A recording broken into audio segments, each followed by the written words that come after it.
হচ্ছে 3 দিনের একটা আন্তর্জাতিক প্রোগ্রাম আমাদের, স্পেশালি চাকমার ভাষা আর আমাদের স্ক্রিপ্ট যে অক্ষর আর সংস্কৃতির ব্যাপারে এই 3 দিনের একটা আন্তর্জাতিক মিলন। আজকে হলো শেষ দিন। কয়দিন ধরে করতে আছে অনুষ্ঠান? এটা গত পরশু থেকে চলছে, আজকে শেষ হবে। এদিকে শুধু ইন্টারন্যাশনাল না সারা ওয়ার্ল্ডে এটা করতে আছে? আপনারা যে চাকমা কমিউনিটি আছে এটা সব এসেছে? হ্যাঁ, ইন্টারন্যাশনাল মানে তো সমস্ত অন্যান্য রাষ্ট্র থেকে যারা আসছে, যেমন বাংলাদেশ থেকে এসছেন অনেক ডেলিগেট। আর কি কি দাবি ছিল আপনারা চাকমা কমিউনিটির পক্ষ থেকে?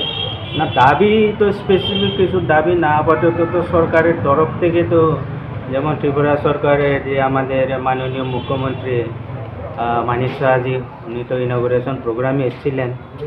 চাকমা ভাষার ব্যাপারে তো ওনার অনেক প্রশংসা শুনে আমরাও অনেক খুশি। ভবিষ্যতে আশা করব এইভাবে চাকমার ভাষা, সংস্কৃতি আর অক্ষরের ব্যাপারে কিছু সরকারি স্বীকৃতি অলরেডি পেয়েছে এখানে ত্রিপুরাতেও, আমাদের ওখানে তো চলছেই, মিজোরামের আমাদের অটোনোমাস কাউন্সিলে। ভবিষ্যতে যাহাতে আরও, এখন তো শুধু চলছে ক্লাস 8 পর্যন্ত রিকগনিশন চাকমার স্ক্রিপ্ট আর ভাষার উপরে। ভবিষ্যতে আমরা আশা করব এটা যাতে high school level up to class 10 বা কলেজ পর্যন্ত যদি নেওয়া যায়, সরকারিভাবে যদি আমাদের ভাষা, সাহিত্য আর অক্ষরে যদি স্বীকৃতি পাওয়া যায়, এটা তো অনেক আনন্দের বিষয় হবে।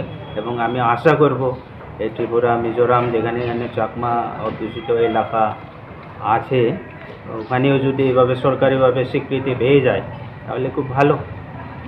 কত বছর ধরে এই অনুষ্ঠানটা আপনারা করতে আসছে? তা না, এটা তো প্রথমবার, এটা ফার্স্ট ইন্টারন্যাশনাল চাকমা কনফারেন্স, এটা প্রথমবারে। স্যার আপনার পরিচয়? হ্যাঁ, আপনার পরিচয়?